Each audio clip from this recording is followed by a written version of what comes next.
ايه الاخبار يا شباب؟ عاملين ايه؟ طيب، في الفيديو اللي فات اتكلمنا عن شويه حاجات كده بسيطه كده في مايا وفي 3 دي بشكل عام. فايه رايكم بقى ان احنا نطبق دلوقتي ونعمل موديل بسيط لهيدفونز؟ موديل بسيط جدا، ما فيهوش اي تفاصيل، ما فيهوش اي تعقيد.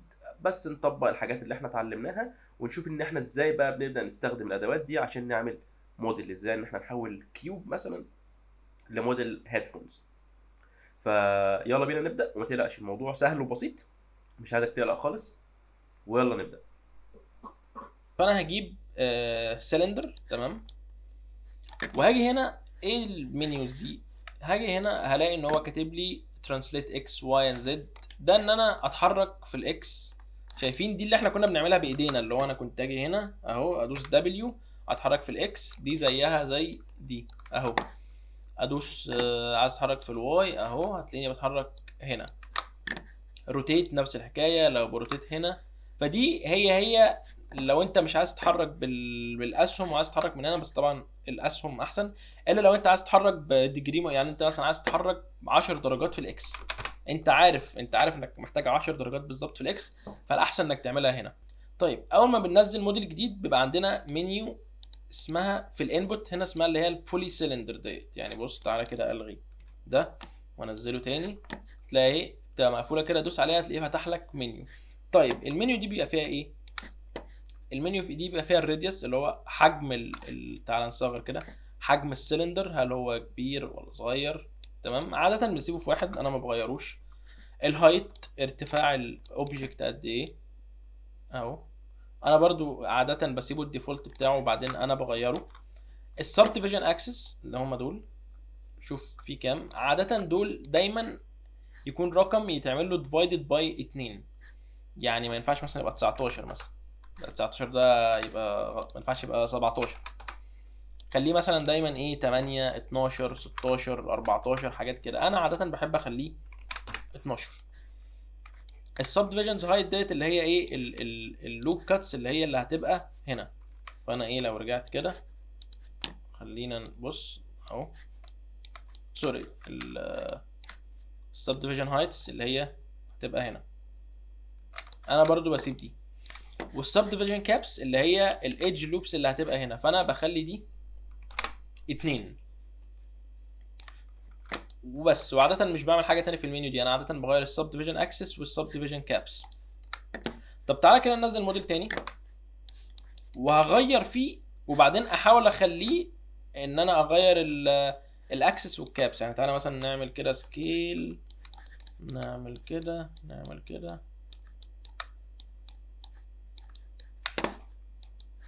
لو جيت اغير هنا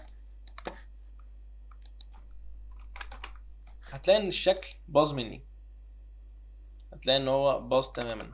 لو جيت اعمل مثلا كده تلاقي ان هو بص باظ تماما، يعني بقى شكله غريب.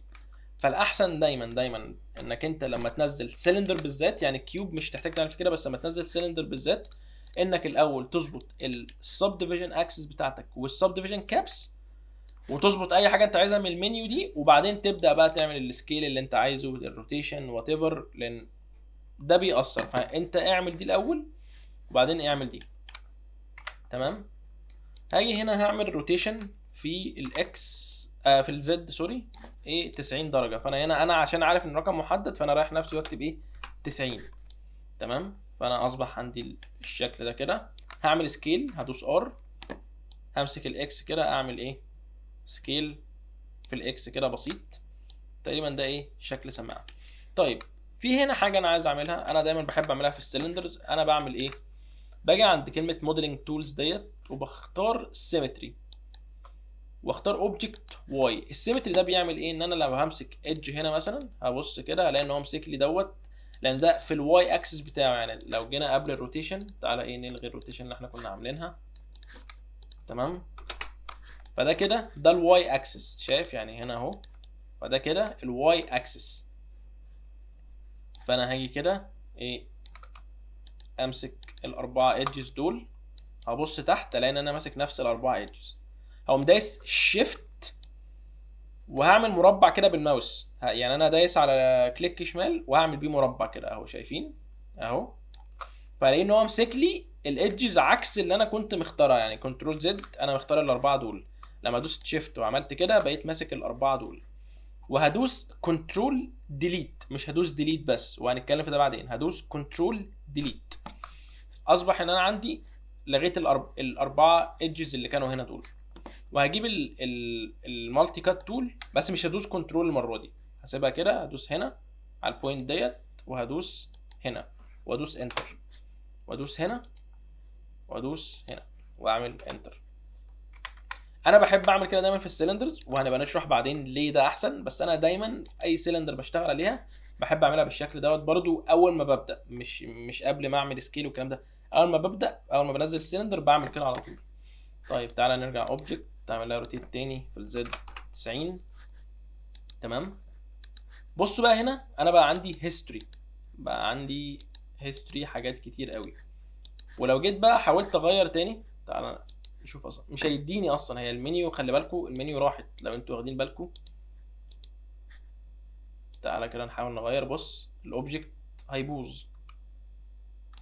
فزي ما قلنا الاحسن دايما ان احنا نعمل ده اول ما ننزل الاوبجكت. طيب انا كده عندي ده هنا، هقفل الاوبجكت واي دلوقتي عشان انا خلاص خلصت اللي انا عايزه، هدوس اوف، هدوس على دي وادوس كنترول، انا سيلكت الاوبجكت، كنترول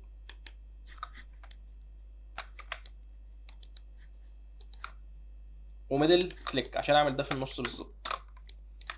وعشان اسلكت الايدج ده كله، انا عايز اسلكت الايدج ده كله، هدوس كليك مرتين على الايدج ده، يعني بصوا اهو، هو انا لما بمسك الايدج بيعملوا اورنج كده، فانا اقوم دايس دبل كليك على الايدج، بصوا عمل سيلكت الايدج كله. تعال نجرب هنا مثلا دبل كليك على الايدج، لان هو ماسك الايدج كله، دبل كليك على الايدج لان هو ماسك كله.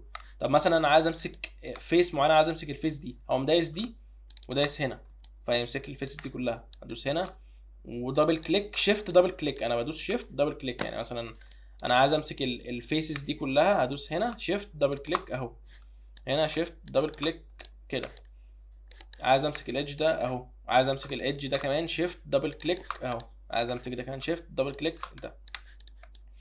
فانا همسك ده وهدوس حاجه جديده اسمها بيفل، او بيفل دي بنجيبها من هنا اهي، شايفين الشكل دوت اهو، او هدوس كنترول بي اللي هي فور بوك اهو، او هاجي عند اديت مش وادوس فين بيفل، فالاقي ان انا عندي بقى فيه الجين.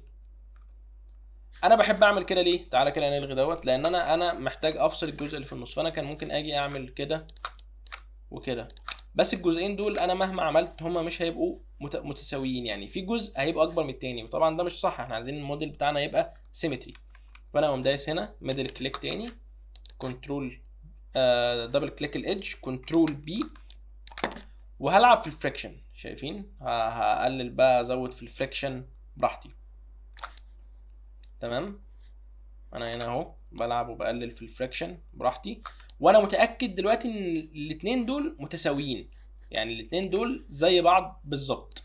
وعند كلمه سيجمنت زيت هعمل واحد، هزودها كده اخليها 2 عشان يعمل لي ايدج في النص، فاصبح عندي المسافه هنا، المسافه دي زي المسافه دي، والمسافه دي زي المسافه دي. طيب انا عايز اعمل ايه؟ احنا عندنا الهيدفونز ده كده بيبقى شكل السماعه مثلا، ويبقى عندنا في جزء طالع من هنا، فانا هعمل ايه؟ عند الاوبجكت دوت، انا عندي دي كده السماعه، هاجي عند العلامه دي.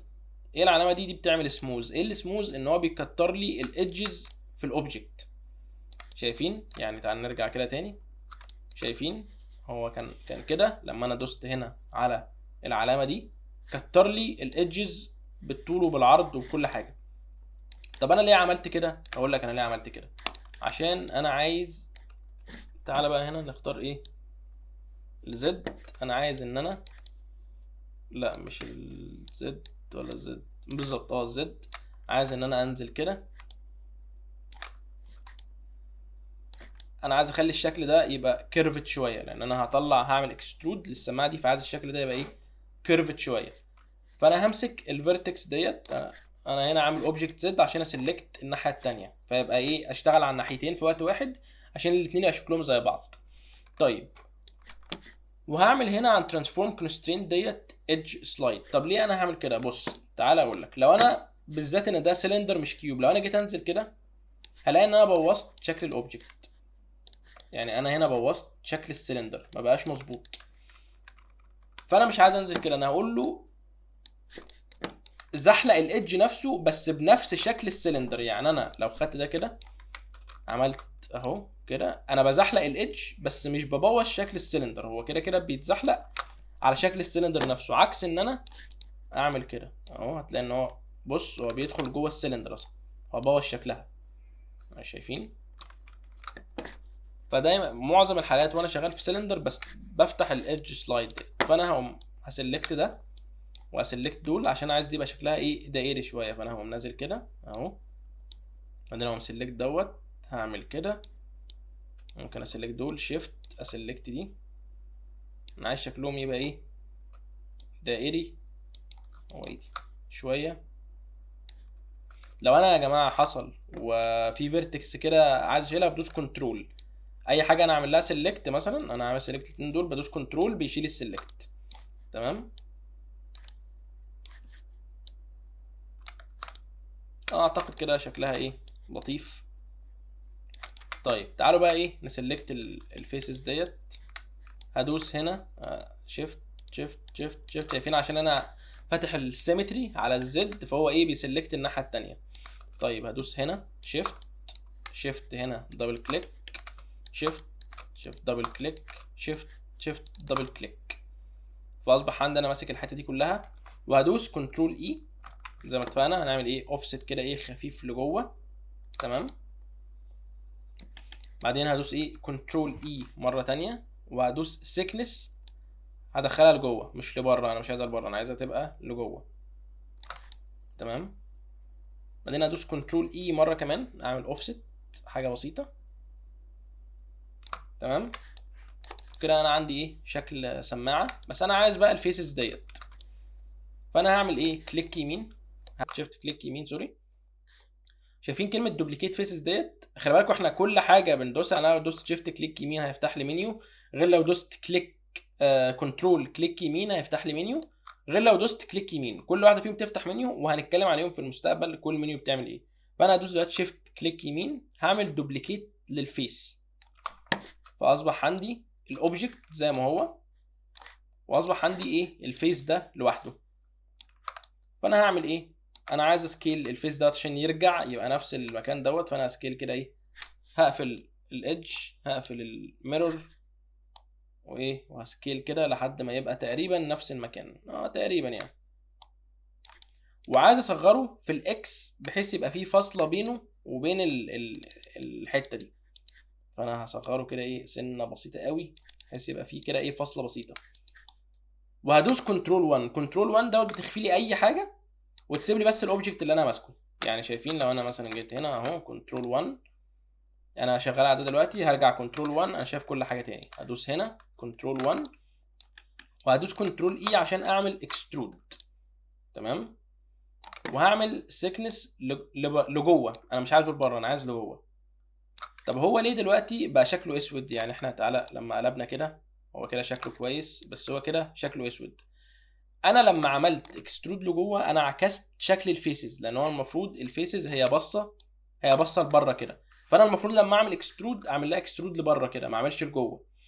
فانا لما عملت اكسترود لجوه انا عكست شكل الفيسز. طب هل دي مشكله؟ لا عادي، انا اقوم ايه انا هخلص كده وادوس بره، هسلكت الاوبجكت كله من اوبجكت مود، هاجي عند مش ديسبلاي وادوس ريفرس اهو، هتلاقي ان شكله، فانا كده عكست الفيسز، بدل ما هي كانت باصه لجوه هي باصه لبره. تمام، هرجع ادوس كنترول 1 فالاقي ان انا اصبح عندي ايه شكل كده السماعه شكله لذيذ كده وحلو. طيب انا عايز اخد التو فيسز الاربعه فيسز دول واعمل ايه، هعمل اكسترود لبره، هدوس كنترول اي سيكنس. تمام، ممكن ايه اصغر كده شويه عشان هو طالعين شكلهم وحش، وانا عايز الفيسز دي كلها تبقى بسوا واحد يعني ما تبقاش طالعه كده، فانا هسلكتهم كلهم واجي على الواي اعمل كده تلاقيهم كلهم ايه بقوا بسوا واحد. ممكن اعمل كده شويه. تمام، ممكن اعمل ايه اسلكت دول كلهم الفيرتكس اسلكت، شايفين انا هنا شغال في الفيرتكس اهو، اعمل روتيت كده شويه واجي هنا عند الاوبجكت ده اعمل روتيت شويه كده مثلا، لان السماعات معروف انها ايه بيبقى معمول لها كده روتيت كده خفيف. فانا اعمل ايه روتيت كده بسيط يعني شويه. تمام. هاجي هسلكت الفيسز دول، هدوس كنترول اي. طب انا الفيو ده مضايقني، انا مش عايز ابص من هنا. انا لو دوست سبيس، خلينا نرجع كده كنترول زد، لو دوست المسطره هلاقي ان هو طلع لي ب4 فيورز. ده اللي انا شغال فيه، ده من فوق، ده من قدام، وده من الجنب. فانا هاجي هقف بالماوس كده عند الحته اللي انا عايزها. انا مثلا عايز ده، هقف بس بالماوس مش هعمل اي حاجه، وادوس مسطره تاني هلاقي ان هو نقلني على الفيو ده. وخلي بالك ده فيو 2 دي، يعني ده مش 3 دي زي التاني، ده 2 دي. يعني بص هنا انا بتحرك كده بتشقلب، شايفين؟ انما هنا لا، انا فرونت بس، انا من قدام بس، انا اخري اتحرك كده يمين وشمال وازوم. انما ايه الف كده بالكاميرا لا. لو رحت عند السايد برضو بص ما ينفعش، هو ما فيش حتى. بص هو بيعمل لي اصلا ممنوع. طيب انا عايز اجي كده عند الفرونت فيو، اخد ايدي كده بعوجه شويه، اسلكت ايه فيسز. تمام. هاجي هنا انا عايز الفيسز ديت. في طريقه كمان الاكسترود ما قلتش عليها. لو انا سلكت الفيسز وعملت دوست على شيفت وجيت عند الماوس، هتلاقي ان هو بص لما باجي عند الماوس بيعمل لي كلمه اكسترود. فانا عايز اعمل اكسترود لفوق، فانا دايس شيفت او دايس كده. دي كده طريقه رابعه للاكسترود. انا دي يعني الطريقه انا بحب اشتغل بيها. اعمل كده اكسترود وايه، وابدا بقى اخد ايه الكيرف شويه بتاع ايه السماعه. تعالى ناخد دي كده، تعالى نعمل ايه روتيشن. انا بعمل هنا روتيت كده. تمام. تعالى نفتح هنا السلايد ونعمل روتيت عشان تبقى واخده شكل الايدج. ممكن هنا نعمل روتيت برضو خفيف. تمام. انا عايز اعمل ايه بقى؟ انا ممكن اخد الايدج دوت اعمل كنترول بي اللي هي بيفل. تمام. وكتر السيجمنتس شويه وعلي ايه لا بلاش، ممكن اجي هنا احسن اعمل كده واخد ده كده.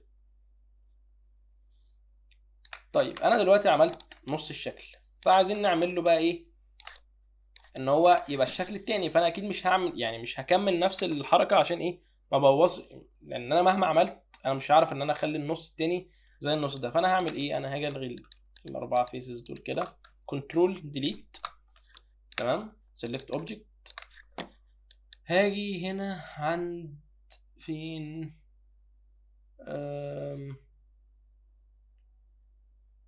اعتقد في المش، هدوس على كلمه ميرور، هدوس على المربع اللي جنبها.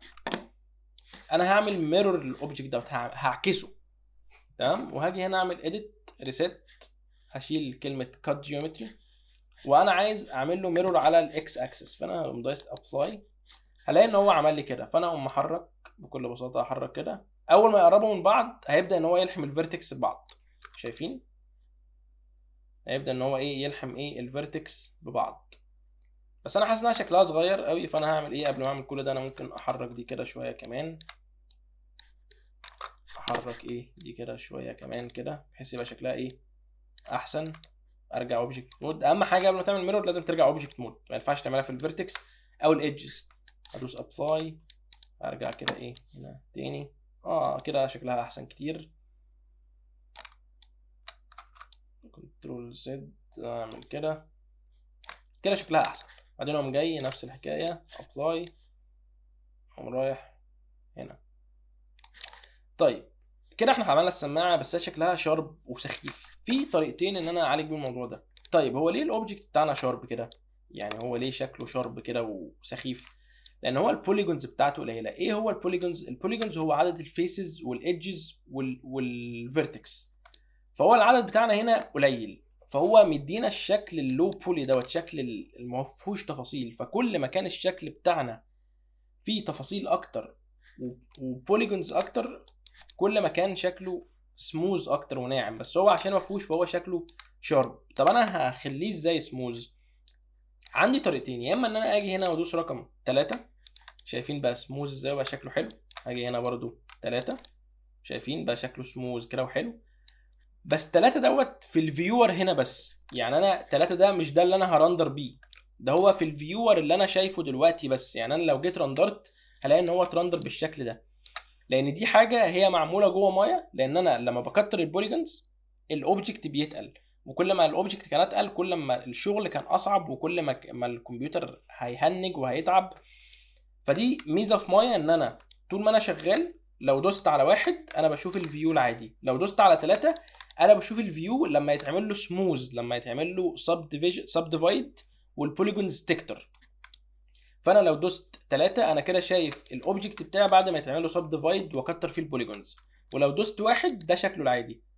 طب انا دلوقتي خلصت وخلاص، انا اشتغلت وقعدت ادوس 1 و3 واشتغلت وشفت شكله خلاص حلو. انا بقى خلصت وعايز ارندر. سهل جدا، هقوم دايس 1، هقوم ده ماسك مثلا الاوبجكت دوت، واجي هنا عند العلامه دي، شايفين هو كاتب لي سموز اهو، شايفين؟ ممكن اعمل مره كمان، شايفين بقى سموز ازاي؟ بس بصوا الايدجز كترت ازاي، والايدجز والفيرتكس والفيسز كترت ازاي. فطبعا دوت يعني لو خدنا بالنا هنا شايفين الرقم. يعني تعالى نرجع كده، شايفين انا كان عندي كام فيس؟ كان عندي 252 فيس في الاوبجكت دوت. لما عملت سب ديفايد مرتين بقى عندي 4352 فيس. بالمناسبه المنيو ديت لو انت لسه فاتح مايا جديد مش هتلاقيها، عشان تظهرها هتدوس على ديسبلاي، هيدز اب ديسبلاي، عند بولي كاونت. انا كده هي اختفت لان هي كانت اوريدي موجوده عندي. نرجع تاني هيدز اب ديسبلاي بولي كاونت، وهي مهمه جدا وهنبقى نشرح بعدين هي ليه مهمه. فعشان كده دايما احنا بنعمل سب ديفايد في اخر المرحله. يعني في اخر مرحله خالص بنبقى عاملين سب ديفايد. ممكن في النص يعني ممكن وانا شغال اعمل سب ديفايد بس عشان اكتر التفاصيل. بس عاده دايما السب ديفايد خصوصا مثلا لو في حاجات زي دي بيبقى في اخر مرحله خالص عشان ما نتقلش الاوبجكت. وكمان كل ما الفيسز والفيرتكس والايدجز كترت كل ما بقى انك تشتغل على الموديل اصعب. يعني كده اسهل كتير انها اشتغل، اسهل من انها اشتغل كده. يعني انا مثلا لو عايز فاهم اديت فيس هنا، اديت حاجه هنا، انا هعاني، انا هضطر امسك الفيسز دي كلها، هضطر امسك مثلا كل دول مثلا واقعد اظبط فيها. انما انا الاسهل لي طبعا ان انا اشتغل بالشكل ده. فتمام، تعالوا كده بقى ندوس هنا سب ديفايد مرتين. هنا هعمل سب ديفايد مره كفايه، لان هي اصلا احنا عملنا مره قبل كده، فمره كفايه. برضو ما ينفعش يا جماعه اقعد اعمل كده عشوائي، يعني انا كده هكتر ان هو يعني ده انا مش محتاج كل ده. يعني هو الموضوع مش مستاهل كل ده. هو احنا عملنا اوريدي مره، فايه مره ثانيه وخلاص بقى عندنا سماعه شكلها ما فيهاش تفاصيل كتير، بس ده حاجه يعني حاجه في الاول كده بنتعلم. وبكده يا سيدي نكون عملنا اول موديل لينا في مايا، موديل سهل وبسيط. جرب طبق مره واثنين وثلاثه، حاول تفهم الكونسبتس اكتر. انت لو فهمت الكونسبتس ديت مع الوقت هتقدر تعمل اي 3 دي موديل انت عايزه، مش بس الحاجات البسيطه، لا، طالما انت فهمت الكونسبتس هتعرف تعمل اي 3 دي موديل. فجرب مع نفسك بعد ما شفت التوتوريال دوت، اقفله وجرب مع نفسك، عيد من اول وجديد اللي احنا عملناه، واكد لك ان انت مع الوقت هتعرف تعمل حاجات اجمد مني. وبس كده يا شباب، لو الفيديو عجبكم اعملوا لايك وسبسكرايب، واشوفكم الفيديو الجاي.